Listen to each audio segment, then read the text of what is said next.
Hay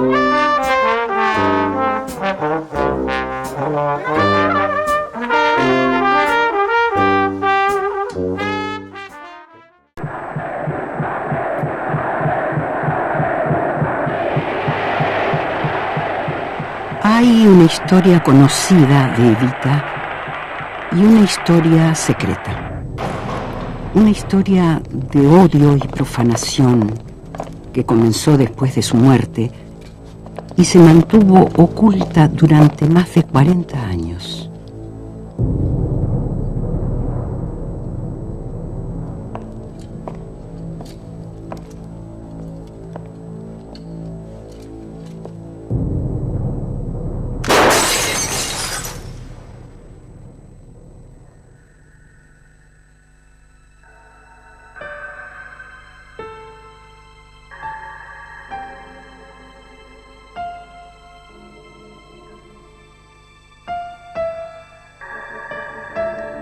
En el cementerio de la Recoleta yacen los dueños de la Argentina, sus descendientes y seguidores, como el general Aramburu, quien hizo desaparecer el cadáver de Evita y lo pagó con su vida.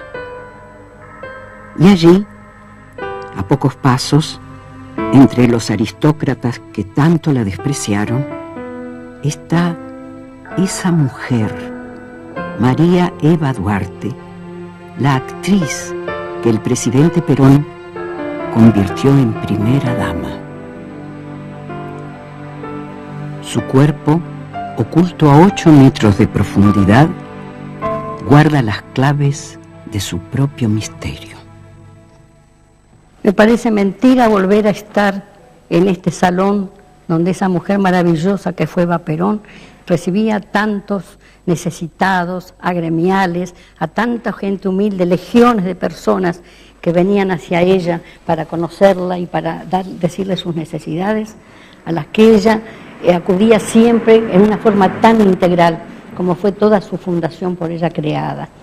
Yo la conocí justamente en uno de los hogares de tránsito que ella instituyó, que fue uno de los tantos establecimientos, miles diríamos, que formaron la Fundación Eva Perón. Emprende la fundación con un arrojo y con una sensibilidad a su vez desbordante, y le falta tiempo para hacer tanto como ella hubiera querido hacer. Mucho es lo que hizo. Dejó en el país más de 35 policlínicos que todavía subsisten, 450 o más escuelas que después donó a la Ministerio de Educación. Hizo hogares de ancianos, 5 en toda la República, 5 hogares de niños. Hizo la ciudad infantil, que era un modelo. Esa era el enorme amor a los humildes que tenía y el sentido de igualdad con el ser humano. Eso la movió a darle lo mejor al más desposeído, a besarse con la gente enferma, sucia. Para mí, perdón, el que no piensa igual, era una santa. Para la oligarquía, en cambio, era una prostituta. Las 500 familias atacaban al peronismo porque les había cambiado el rostro de la vieja república pastoril, subordinada al imperio británico, que siempre habían gobernado con el fraude electoral y los golpes militares. Los señores feudales, los viejos políticos y un sector del ejército odiaban a Perón y a su mujer por haber creado un Estado benefactor, pero mucho más aún por haber lanzado a las masas a la calle, por haber incorporado a los obreros y a las mujeres a la escena política. Y esa confrontación alcanzó su punto máximo cuando la CGT y el Partido Peronista Femenino propusieron la candidatura de Evita a la vicepresidencia de la Nación. Nosotros teníamos noticias que la candidatura Perón-Perón iba a tener sus dificultades y que no iba a decidir era Evita. Entonces que se iba a hacer una gran concentración reclamándole para que aceptara.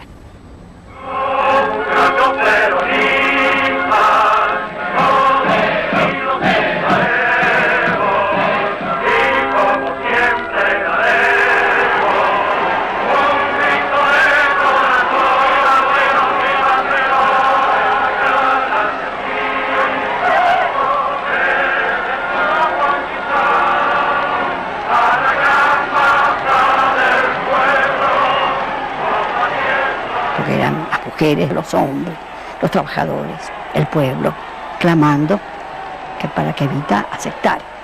Y ella no terminaba de decidirse, que tenía que pensar, ¿no? Y ya Evita, que aceptara Eva Perón. Viendo tal magnitud de gente y tal fervor, si ahí se dio cuenta que ante el pueblo su figura trascendía a lo de Perón. Compañeros, por el cariño que nos une, yo les pido por favor, no me hagan hacer lo que no quiero hacer.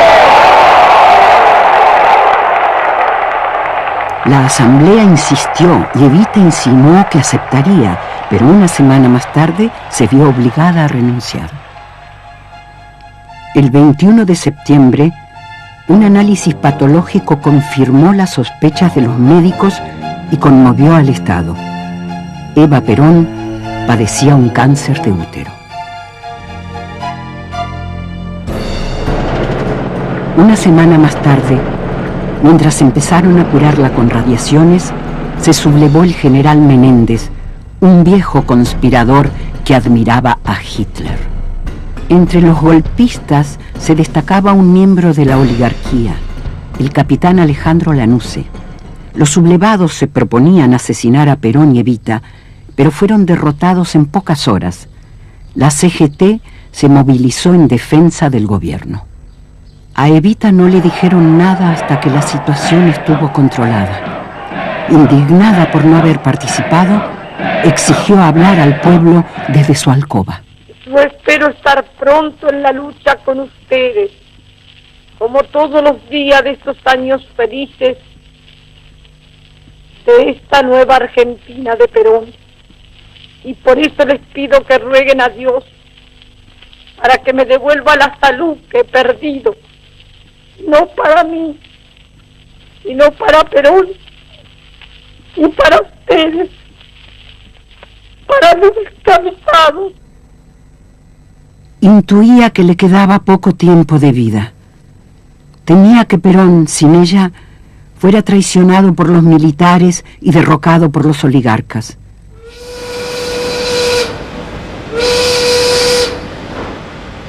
Entonces llamó a sus amigos de la CGT y les propuso una idea temeraria.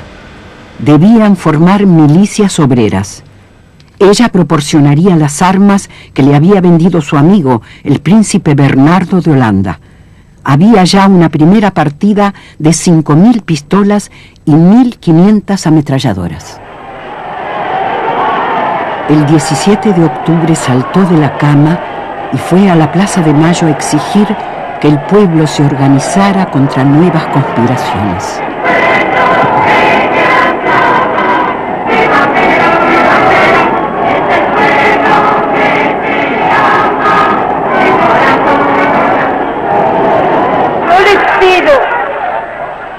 Yo les pido hoy, compañeros, una sola cosa: que juremos todos públicamente defender a Perón y luchar por él hasta la muerte.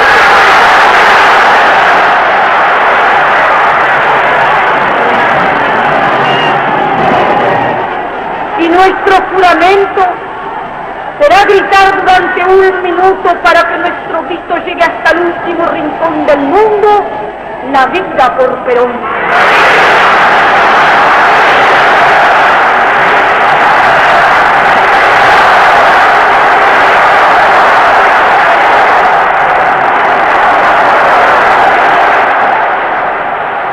En noviembre la operaron 2 grandes cirujanos, el argentino Ricardo Finocchieto y el norteamericano George Peck.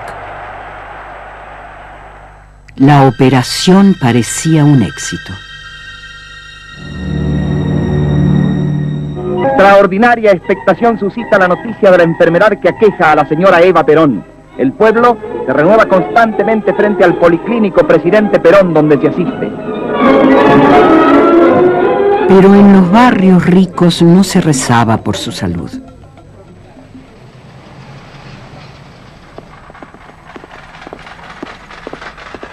Exigió votar en la cama del hospital.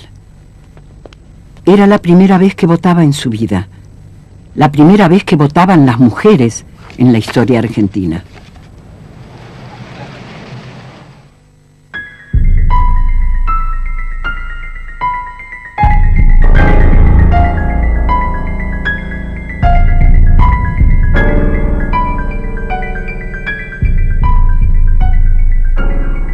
El éxito de la operación se desvaneció muy rápido. En febrero, los médicos la desahuciaron. Moribunda siguió trabajando en su residencia y el 1 de mayo regresó a la plaza. Estaba por cumplir 33 años y pesaba 37 kilos. Pese a su extrema debilidad, pronunció su último discurso, el más violento de su vida. ¡Yo les pido a Dios que no me permita que triste foto levantar la mano por usted, pero porque no hay despedida, no hay despedida. Ese día mi mujer, yo saldré con la mujer del pueblo, yo saldré con la defensa de la patria, muerta viva para no dejar a quien viva vivo, pero peronista.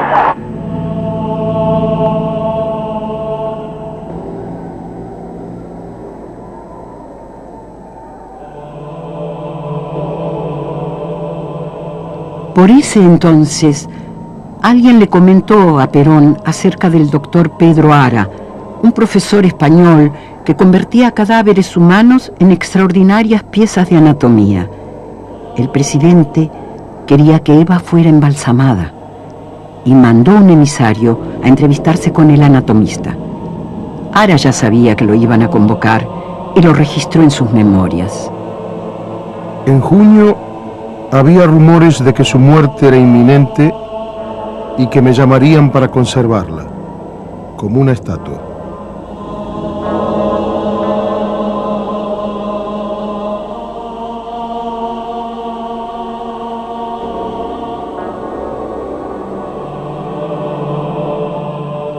El 4 de junio, Evita dejó su lecho de enferma para acompañar a Perón, que asumía su segunda presidencia. Juro por Dios nuestro Señor y estos santos evangelios desempeñar con lealtad y patriotismo el cargo de presidente de la nación. Si así no lo hiciere, Dios y la nación me lo demandan.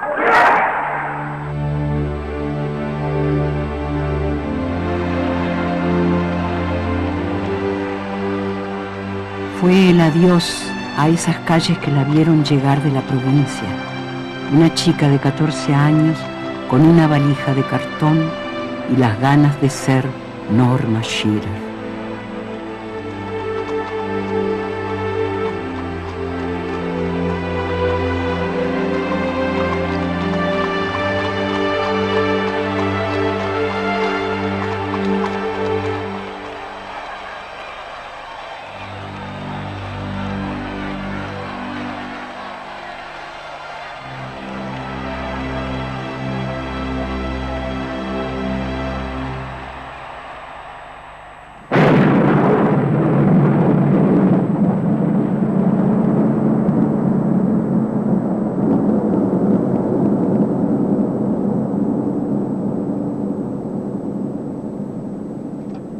La Subsecretaría de Informaciones de la Presidencia de la Nación el penosísimo deber de informar al pueblo de la República que a las 20:25 horas ha fallecido la señora Eva Perón, jefa espiritual de la nación.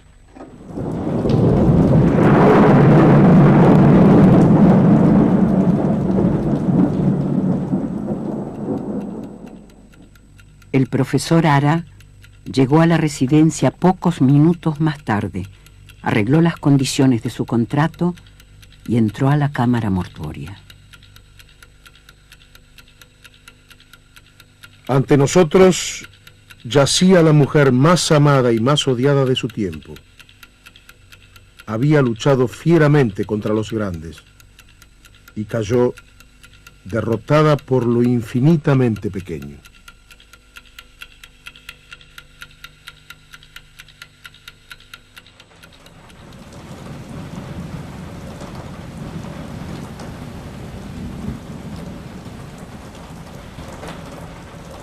Amaneció. El cadáver ya era incorruptible, pero faltaban muchos meses de trabajo para conservarla inmutable.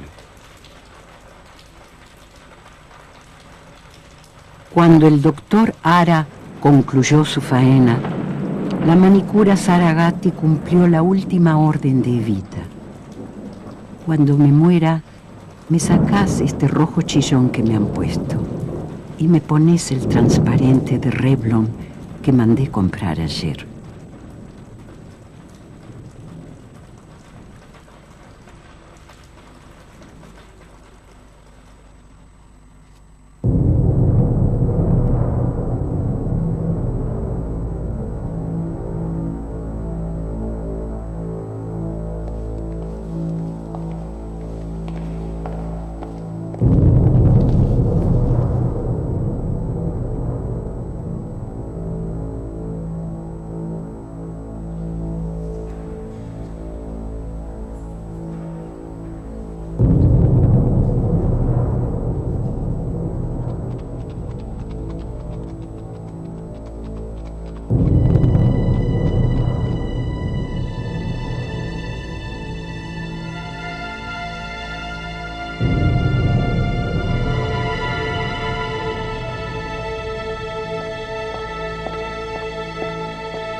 La Argentina nunca había visto un dolor semejante.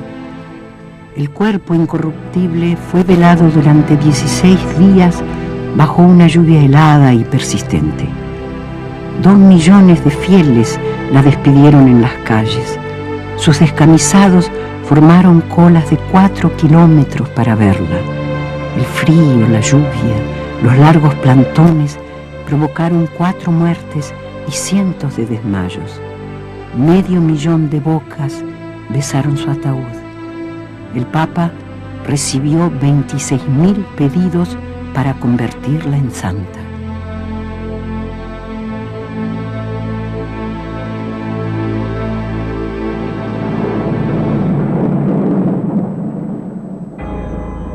Mientras el mundo entero se asomaba a esos funerales sin parangón en la historia, el doctor Ara libraba una guerra secreta. Algunos personajes abrieron el féretro 2 veces para desempañar el cristal de la tapa, poniendo en peligro la estética de la conservación. Desde ese momento ya no habría paz para el cadáver de Evita.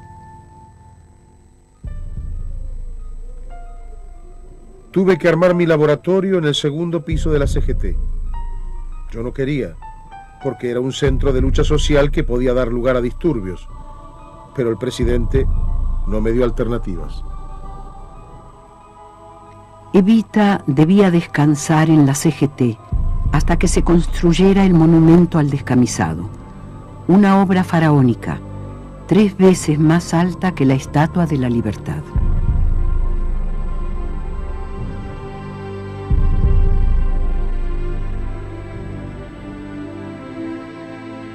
Por sugerencia del doctor Ara, Perón puso fin a los largos funerales. Los restos de Evita recibieron en el Congreso los honores correspondientes a un presidente en ejercicio y el 11 de agosto fueron transportados a la CGT sobre la cureña de un cañón que arrastraban 38 dirigentes sindicales.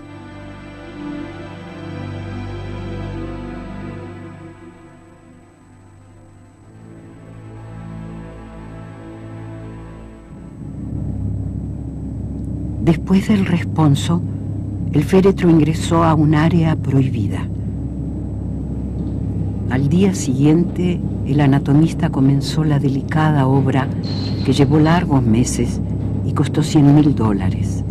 Cada paso fue anotado en su diario. 12 de agosto. Tengo todos los reactivos. Le vendo uno por uno los dedos e impregno el vendaje con la mezcla de tricloretileno. 13 de agosto. Baño con acetato y nitrato. Me aseguro que la cabeza y las manos estén sumergidas. 14 de agosto. Revisión y movimiento del cadáver. 15 de agosto. Descubro el cadáver y le saco las almohadillas de los párpados. 26 de agosto. Al cumplirse el primer mes, hay una marcha de antorchas. Temo un desastre. Una brasa arrastrada por el viento puede encender los reactivos y destruir el cadáver.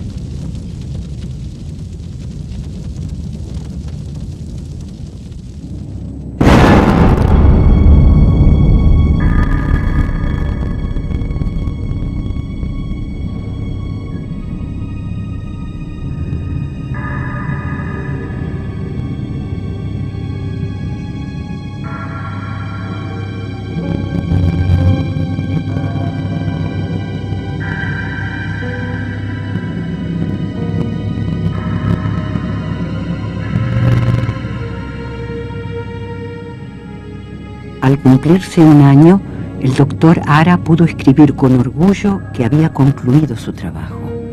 El monumento, en cambio, seguía siendo un proyecto. Durante otros 2 años, el cuerpo permaneció en la CGT al cuidado de su embalsamador.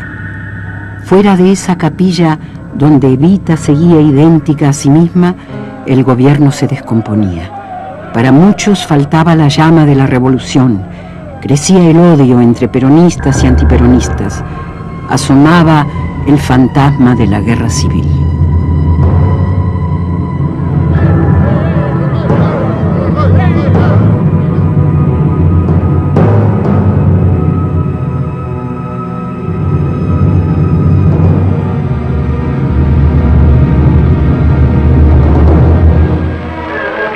De junio de 1955, pasado el mediodía, inesperadamente la silueta de un avión se recorta sobre el cielo.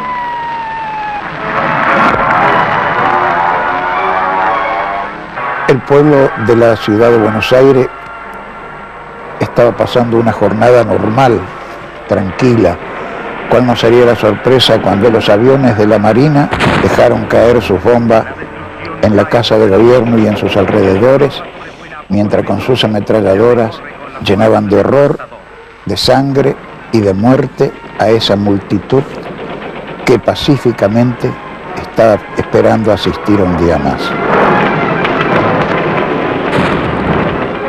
Cientos de muertos fueron el saldo luctuoso de esa acción fuera de toda lógica y de todo sentido humanitario.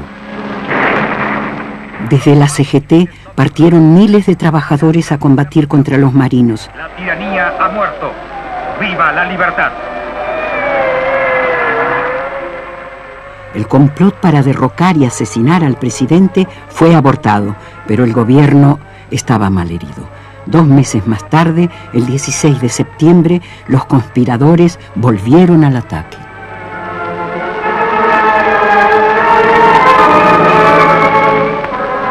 ¿Qué falta hubiera hecho Evita? Si Evita hubiera estado, no hubiera habido 16 de septiembre, porque no dudo, conociéndola como la conocía y sabiendo cuál era su pensamiento, que hubiera fusilado sin ninguna misericordia a quienes habían cometido tamaño crimen de lesa patria y de lesa humanidad. En septiembre, el régimen se derrumbó. Mientras los antiperonistas comenzaban a festejar, Ara corrió a la residencia a preguntarle a Perón qué debía hacer con el cadáver. El presidente saliente le mandó decir que esperase su llamado. Esa llamada se demoraría 16 años. Unas horas más tarde, Perón se refugió en un barco de guerra paraguayo y el 2 de octubre de 1955 marchó a un largo exilio. Ante la salida de su yerno, la madre de Evita, desesperada, le rogó al doctor Ara que tomara las precauciones necesarias para poner el cuerpo a resguardo de un posible ataque. Ara sintió que era una carga demasiado pesada para él, pero igual se quedó en la CGT esperando a los nuevos amos del poder.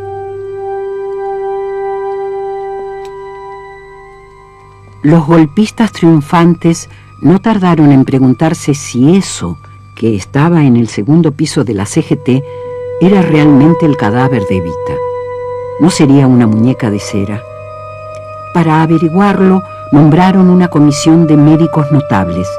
Los notables le extrajeron un pedazo de tejido de la oreja izquierda para el examen histológico. Le cortaron un dedo para la huella digital.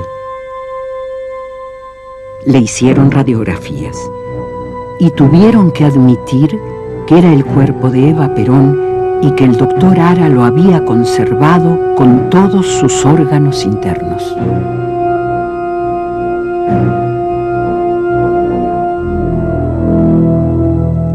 Esa comprobación los llenó de pánico.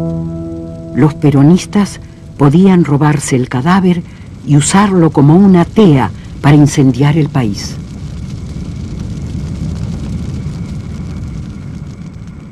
Los enemigos del pueblo en el poder hablaban barbaridades de Eva Perón y por otro lado de que el cadáver sería o incinerado o arrojado al mar por la Marina. La línea más dura de los golpistas asaltó el poder. Los peronistas los llamaron gorilas y el apodo se hizo universal. El almirante Rojas era la eminencia gris y el general Pedro Eugenio Aramburu fue designado nuevo presidente de facto. Tenían una idea fija: borrar al peronismo de la faz de la tierra. Se prohíbe el simple mención del nombre de Perón o de Eva Perón. Se prohíbe el uso de los emblemas partidarios. Se prohíbe tener en las casas fotografías de Perón o de Eva Perón o libros que hagan referencia a Perón, Eva Perón o a su gobierno. Y cuando triunfa esta línea, que es el 16 de noviembre del año 1955, la Marina irrumpe en la CGT.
El presidente Aramburu decidió que el cadáver de esa mujer debía desaparecer y encargó la tarea a un oficial que se singularizaba por leer a Schiller en alemán y haber derribado con un tanque un busto de Evita, el teniente coronel Mori König, jefe del CIE, el temido servicio de informaciones del ejército.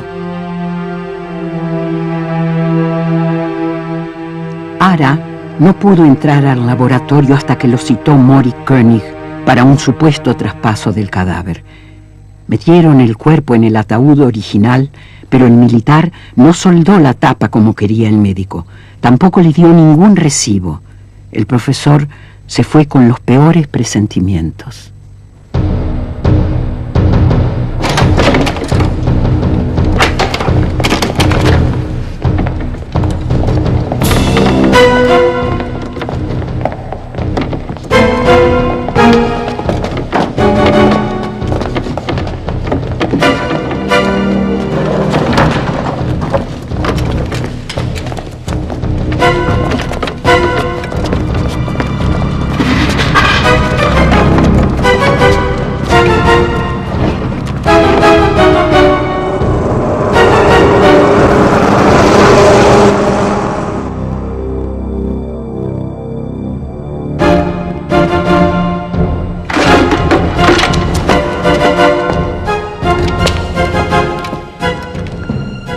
La noche del 22 de diciembre de 1955, los hombres de Mori König secuestraron el cuerpo de Eva Perón para hacerlo desaparecer.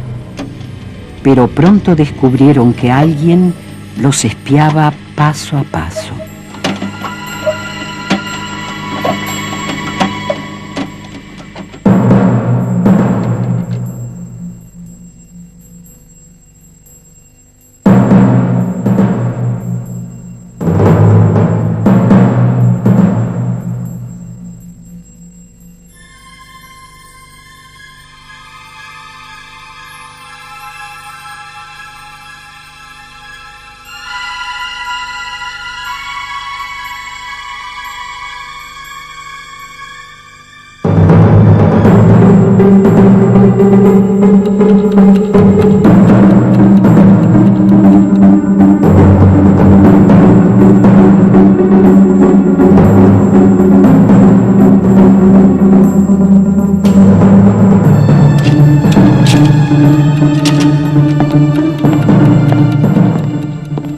La naciente resistencia peronista identificó a Mori König y no tardó en atentar contra su casa.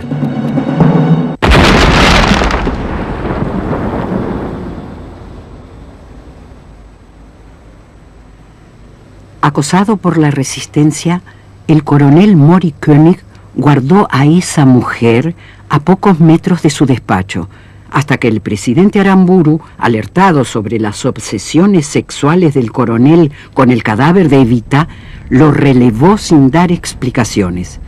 La tenebrosa historia se ocultó como secreto de Estado.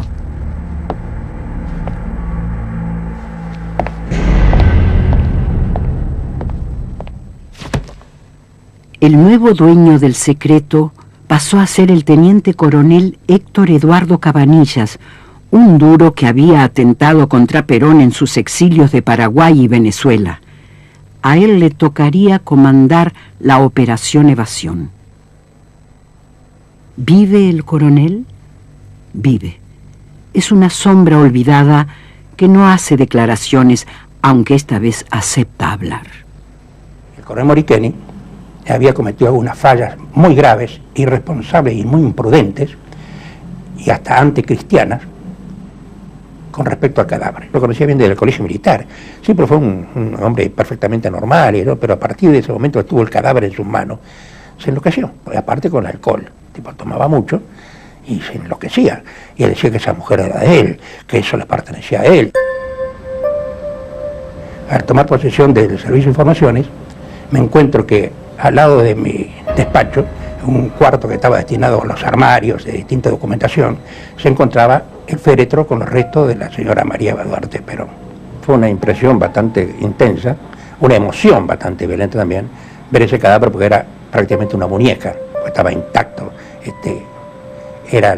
Ni siquiera una modificación. El trabajo que hizo el doctor Ara era tan perfecto de que tenía todos los movimientos. La carne era como si estuviera viva, era perfecta, era una muñeca no de cera, de carne y hueso.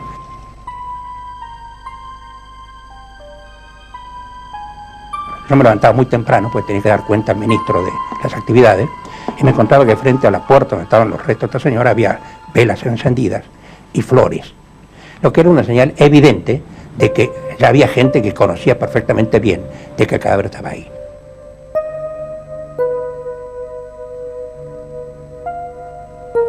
Dos situaciones se presentaban en ese momento.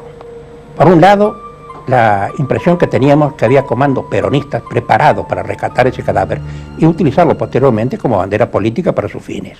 Y por el otro lado, personal propio del sector del gobierno, que tenían sus intenciones de hacer desaparecer el cadáver. Uno de esos proyectos era prácticamente destrozarlo y arrojarlo en medio del río. Otro era volar el edificio de informaciones del ejército para que desaparecieran los restos. Esas fueron las terribles presiones que tuve que soportar para evitar de que se procediera una u otra forma. Y de ahí surge entonces la necesidad que yo le impongo al teniente general Aramburu de sacar el cadáver del país. Exiliadas en Chile, engañadas por emisarios oficiosos del CIE, la madre y las hermanas de Evita se preguntaban con angustia qué qué habrían hecho con el cuerpo. Como católicas fervientes, pidieron apoyo a la iglesia, ignorando que los militares les habían ganado de mano. Gracias a la activa y muy especial intervención de la iglesia, es posible llevar a cabo la operación de evasión del cadáver de la Eva y mandarla a Italia. Ahí intervino directamente un delegado de su santidad para allanarme el camino, tal así que fue el que se ocupó de la compra del tumbino y tomó todos los recaudos correspondientes para esperar el ingreso del cadáver a Milán. En abril de 1957, los hombres del coronel Cabanillas hicieron pasar el cuerpo de Evita por el de la viuda italiana Maria Maggi de Magistris y lo embarcaron rumbo a Génova en el Conte Biancamano. El cadáver fue depositado en el año 57 en un tumbino, como le dicen los italianos, de Milán, que habíamos comprado el tumbino ese por 30 años, propiedad de 30 años. Y nunca más se habló de ese problema. Nosotros jamás hicimos eco ni comentario. Ni siquiera el teniente general Aramburu tenía conocimiento de dónde estaba el cadáver de la Eva.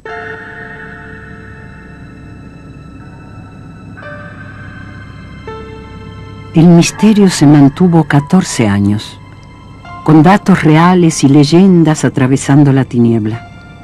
La enterré de pie como un macho, le confesó Mori Koenig a un periodista. Nunca salió de la Argentina, le dijo alguien a la familia de Evita. Otros escribieron sobre réplicas de cera, ataúdes enviados a distintos países y hasta un entierro en los jardines de la Embajada Argentina en Bonn.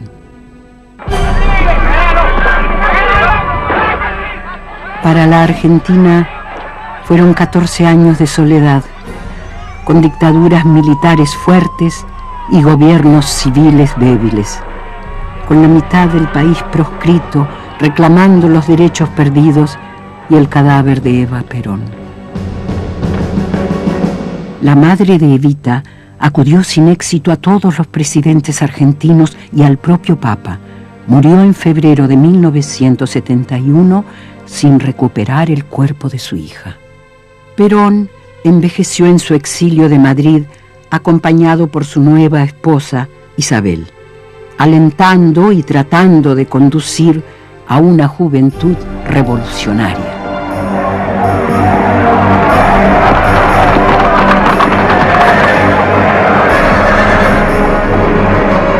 Esa violencia en manos de los pueblos no es violencia, es justicia. En mayo de 1970, jóvenes guerrilleros que eran niños cuando gobernaba Perón secuestraron al general Aramburu y lo acusaron de fusilar peronistas y haber hecho desaparecer el cadáver de nuestra compañera Evita. Aramburu fue condenado y ejecutado.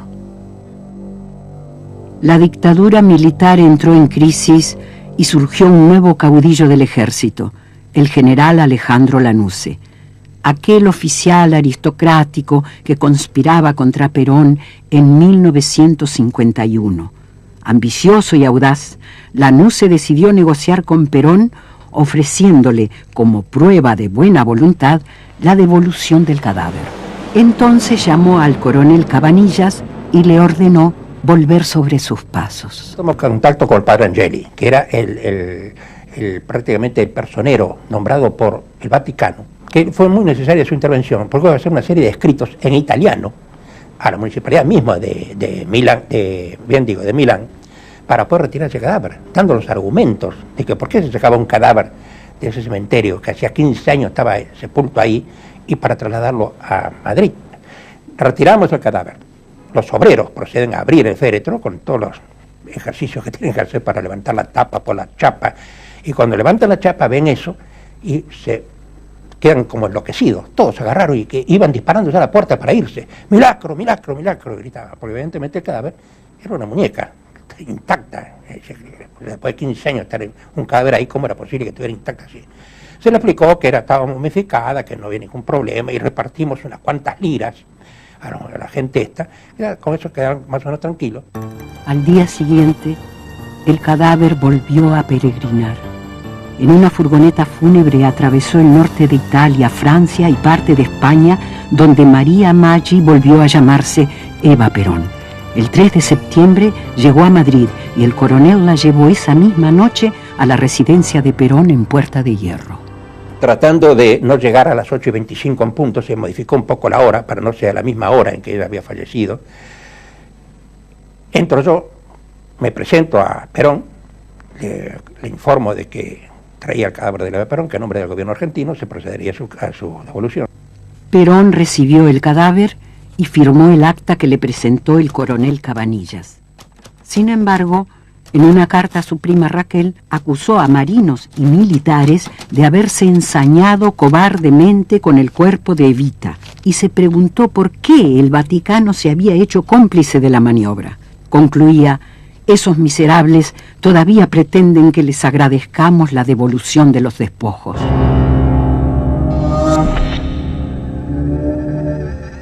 En Buenos Aires hizo filtrar la versión de la profanación, pero solo eran trascendidos.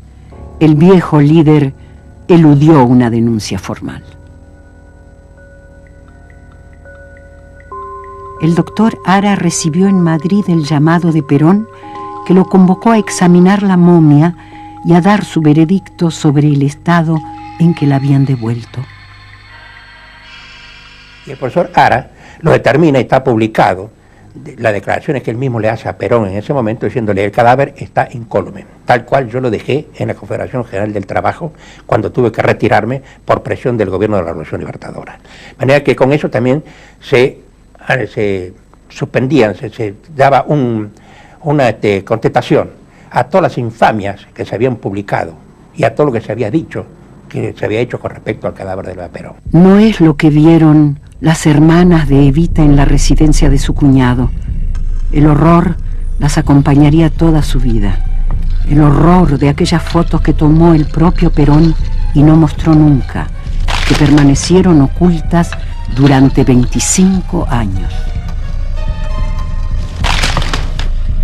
Ocupas todo el largo de la mesa en que yaces y tu cabellera cae tan crecida que parece ignorar tu muerte.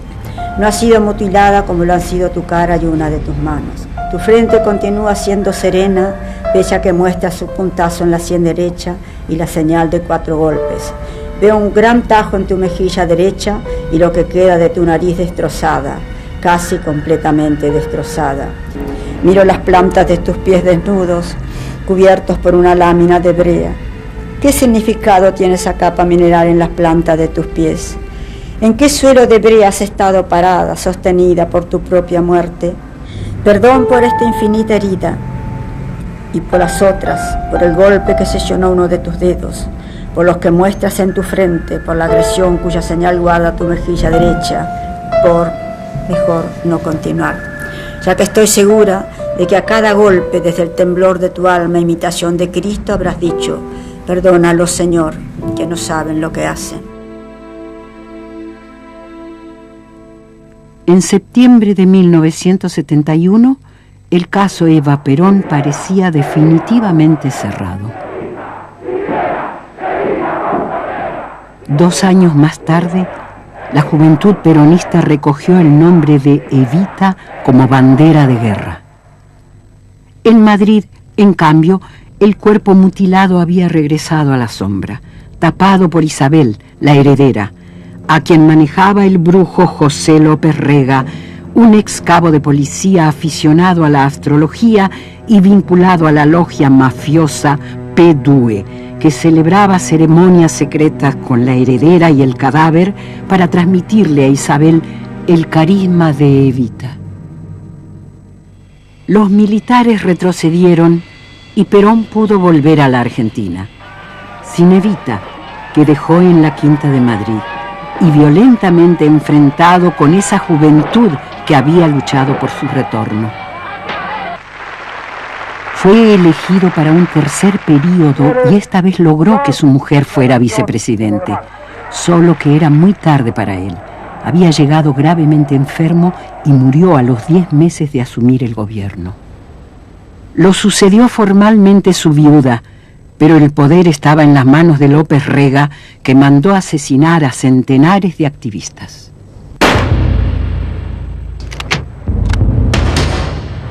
Una nueva tragedia ensangrentaba a la Argentina y la momia de Evita regresó de golpe al primer plano.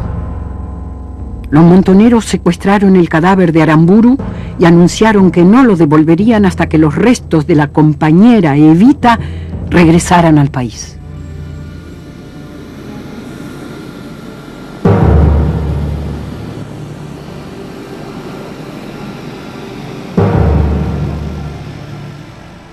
López Rega se vio obligado a traerla de Madrid, vigilada por sus pistoleros, y los montoneros devolvieron el cadáver de Aramburu. Isabel y el brujo abandonaron la táctica del ocultamiento y decidieron exhibir a Evita junto al féretro de Perón en la cripta fúnebre de la residencia presidencial.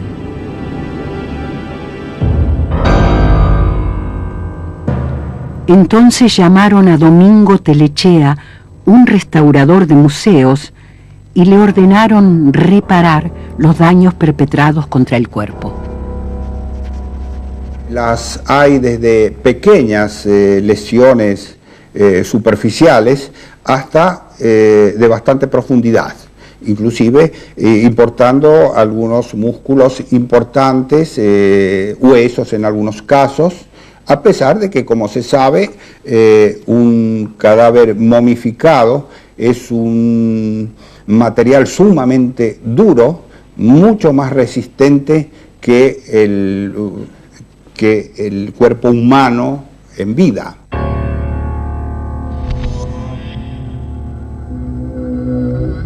La característica de la rotura de la nariz deja claro que se trata de un golpe manifiestamente fuerte o de una presión no normal, que también quebró parte del cuello.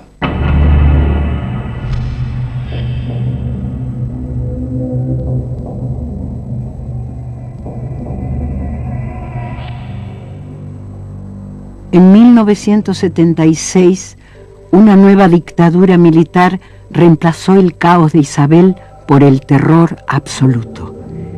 30.000 argentinos desaparecieron para siempre en los abismos marinos o en las tumbas sin nombre. Pero esta vez los militares no necesitaban el cadáver de Evita y encontraron la forma legal de ocultarlo.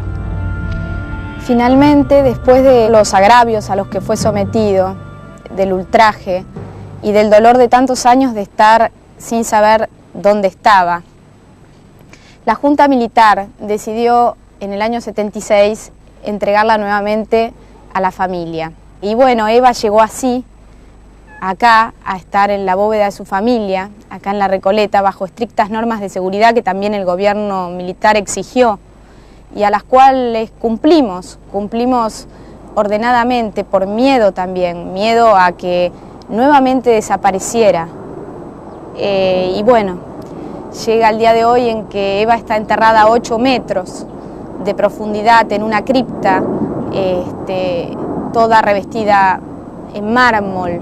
La idea quizás fue que enterrándola de esta manera, en el silencio, en la oscuridad de casi la noche, en el silencio y la falta de difusión para que la gente nunca supiera cómo había sido este episodio, quizás se creía que así Eva iba a quedar enterrada definitivamente, que iba a ser olvidada, pero la gente no olvida.